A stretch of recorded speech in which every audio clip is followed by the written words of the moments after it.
Salut à tous, c'est Axel de testmobile.fr. On est chez LG et j'ai dans la main le LG G Flex qui a été dévoilé il y a quelques semaines et qu'on n'avait pas encore pu prendre en main. Alors je vais commencer par vous parler des spécifications, ensuite je vais vous parler du terminal en tant que tel, prise en main, le côté flexible, incurvé, à quoi ça sert, on va en parler tout de suite. Alors pour commencer, l'écran, grand écran 6 pouces, hein, on va qualifier ça de phablette, 720 par 1280, on a du 245 de au niveau des PPI. On a 32 Go de mémoire interne, 2 Go de RAM, pas d'extension micro SD possible. On a un appareil photo 13 mégapixels, capable de filmer en 1080p. On a un flash LED qui est juste ici, vous le verrez un peu mieux tout à l'heure, ne vous inquiétez pas. Je ferai un petit tour sur le design bien entendu. On a un processeur, c'est du Snapdragon 800, quad-core 2,26 GHz avec un Adreno 330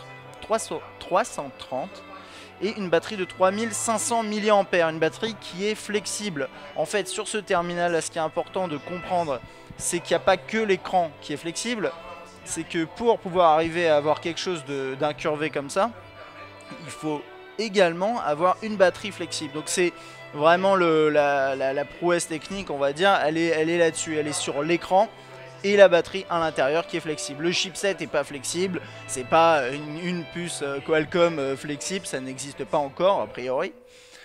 Voilà, alors on va passer sur l'appareil. Au niveau, je suis pas tout à fait droit, mais c'est parce que je suis de côté, mais c'est pas grave, voilà, vous le voyez bien. Alors là-haut, qu'est-ce qu'on a? Toc, dans la lumière, je vais zoomer un petit coup, ce sera bien mieux.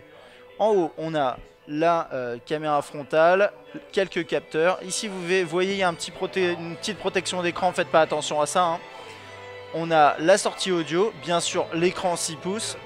En dessous, on n'a rien à part le logo LG. On fait le double tap, bien sûr, sur l'écran Knock On, qui permet tout simplement d'accéder au terminal de cette façon-là.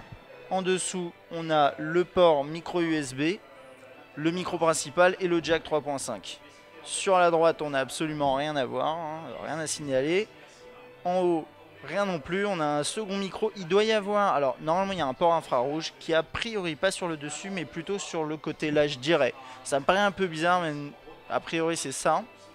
Et là, on a le slot pour la SIM. À l'arrière, comme sur le G2, hein, on a le bouton, enfin la touche à l'arrière, hein, bien entendu. À une différence près, c'est que d'ailleurs j'ai un G2 sous la main, donc on va pouvoir comparer, hein. D'ailleurs je vais comparer les designs juste après, mais ici le bouton de volume n'était pas en relief et ça posait potentiellement quelques petits soucis. Là par contre il est en relief, ça permet, enfin les deux petits boutons sont en relief en plus de la touche ici. Et vous voyez la petite différence ici, c'est que on a ce petit élément là qui, je pense, est un port infrarouge. On a cette coque arrière avec le traitement auto-réparant entre guillemets. D'ailleurs au niveau des termes, là-dessus c'est important, auto-réparant, parce que vous voyez par exemple ici, là j'ai une rayure un peu plus profonde, elle se répare pas, elle est là et elle ne partira pas. Je ne vais pas faire de rayures dessus, on le fera lors du test parce que là j'ai pas forcément le temps, mais c'est les micro-rayures qui peuvent disparaître. Après vous le chauffez comme ça et ça disparaît au bout d'un certain moment. Et je l'ai vu et ça a l'air de fonctionner. Par contre les rayures plus profondes ça ne partira pas. Donc attention, il ne faut pas penser que c'est un appareil qui s'auto-répare réellement. C'est juste que les micro-rayures ont tendance à se résorber. Et vous pouvez également, là je suis en train de passer un appel, on dirait bon c'est pas grave, hop, toc. Vous pouvez également le plier comme ça. Si je le mets à plat comme ça et que j'appuie, il est complètement flexible et il s'enfonce. Voilà. Ok, donc là, c'est pour cette partie-là. Il y a un autre truc qui est important de préciser, c'est qu'on dit qu'il est flexible, mais en réalité, il est semi-flexible à proprement parler. C'est-à-dire que ce que je vous ai montré là, comme ça, si vous le faites ça tous les jours, ça ne va pas le faire. Voilà. Alors, le côté incurvé, à quoi ça sert? Première chose, c'est une démo technique, hein. Clairement, c'est pour montrer à quel point LG est capable de faire ce genre de choses. Et c'est vrai que c'est plutôt une réussite. Maintenant, il y a un second truc. C'est l'immersion dans les contenus. Donc par exemple, je vais vous ouvrir une photo, désolé, c'est pas vraiment ça. Et les couleurs là sont un peu off. Je vais vous mettre une photo, voilà. Vous avez en fait, comme votre visage est incurvé, comme l'écran on va dire, votre œil sera toujours à la même distance de l'écran, peu importe peu importe l'endroit où vous regardez. Donc ça permet d'être plus en immersion dans l'écran, et c'est d'ailleurs pour ça d'ailleurs qu'il y a pas mal d'écrans de télé où on a ce côté incurvé, ou certaines salles de cinéma il me semble aussi. Également quand vous passez un appel, vous avez ce côté incurvé avec le micro qui arrive directement sur la bouche et la sortie audio qui arrive au niveau de l'oreille. Donc ça c'est pour cette partie là. Ensuite, qu'est-ce qu'on a? La coque arrière bien entendu, il y a un petit mode théâtre que je vais vous montrer. Juste pour info, c'est un terminal qui sera dispo début février 2014 en exclu chez Orange et qui devrait ensuite débarquer ailleurs. On n'a pas encore le prix, on n'a pas encore la liste des opérateurs et des distributeurs, mais ça, bon, ça ne saurait tarder. Alors, côté interface, qu'est-ce qu'on a finalement? Je vais dézoomer un petit coup, voilà. D'abord, excusez-moi, petit comparo au niveau de la taille, voilà, 5.2 versus 6 pouces, vous voyez bien la différence à l'arrière. Ça se ressemble beaucoup à part pour les touches bien sûr on a les touches comme ça et à part pour le côté incurvé bien entendu. Sinon c'est deux terminaux qui sont très fins, pas de souci, c'est le même esprit au niveau du plastique, il n'y a pas de souci, c'est un plastique mais c'est un plastique très compact, très agréable à manipuler. Là on a un thème par défaut qui est exclusif au G-Flex, qui est celui-ci qui est plutôt sympa. Donc je vais le laisser, mais si vous avez envie, vous pouvez très bien repasser sur cette interface-là, l'interface de base que propose LG. Alors, qu'est-ce qu'on peut dire? Premier truc, je veux dire, quand je le manipule, c'est 6 pouces, c'est grand. Il y a des batteries qui sont, des bordures qui sont très fines, comme sur le G2, donc ça c'est cool. Le côté incurvé, honnêtement, c'est pas désagréable. C'est pas gênant non plus. Je l'ai mis dans ma poche. Et c'est pas gênant non plus, c'est à dire que honnêtement, bon 6 pouces de toute façon c'est grand pour mettre dans votre poche, mais j'ai essayé, ça épouse un peu la forme de la cuisse, enfin ça dépend de vos cuisses, mais ça marche assez bien, donc là-dessus vous faites pas de soucis.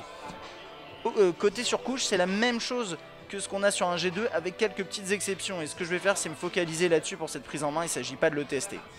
Donc là bien sûr on a ce thème qui est évolué, on a également un mode multi-window qu'on n'a pas sur le G2, qu'on peut activer très facilement en faisant comme ça. Donc appui prolongé là, alors je sais pas ce que j'ai fait, je vais le refaire, vous inquiétez pas, j'étais sur le web en train de tricher un peu, je connais pas encore les specs par cœur. Toc, bam. Qu'on a à droite la galerie et à gauche le web, c'est ce genre de truc, ça vous connaissez je pense, le multi-window, c'est quelque chose qu'on trouve sur le Note et sur le Scribe, non je sais plus le nom de l'appareil, le Hero de HTC, de Alcatel il me semble.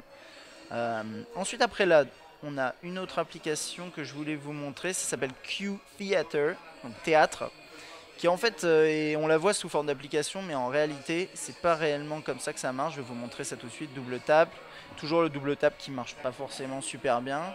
Vous mettez comme ça, vous ouvrez et vous avez cette application théâtre. Alors là ça n'a pas bien marché, je sais pas pourquoi, il y a quelques bugs encore.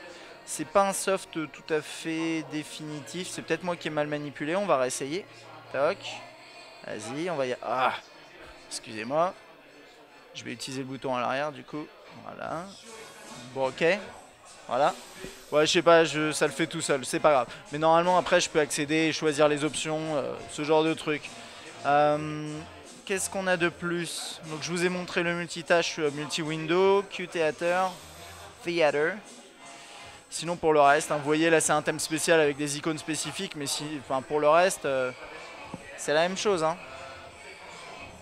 Voilà, l'appareil photo, je ne l'ai pas encore testé bien entendu, mais les fonctionnalités restent les mêmes. Voilà. Je vais juste vous montrer aussi sur le web ce que ça donne du coup d'avoir. Vous pouvez bien sûr configurer le visuel de ces touches comme sur le G2. Vous avez au moins les mêmes fonctionnalités que sur le G2. Donc là je suis sur le web et honnêtement ça tourne, ça tourne super bien parce que c'est agréable d'avoir un grand écran et que quand vous passez le doigt, vraiment il y a ce côté qui suit vraiment je sais pas, ce côté peut-être plus naturel du côté incurvé de l'aspect. Incurvé. Franchement là-dessus il va falloir le tester pour vous dire exactement ce que j'en pense. Les vidéos, avec le zoom bien sûr dedans. Et sur les vidéos c'est là que c'est vraiment intéressant. Ça se verra pas forcément en vidéo pour vous. C'est vrai que quand moi je le mets devant moi, il y a un côté effectivement un peu plus immersif. Donc ça c'est plutôt sympa. Je pense avoir fait le tour. Il n'y a pas grand chose à dire de plus. C'est un appareil, c'est un grand terminal sous Android avec un design original.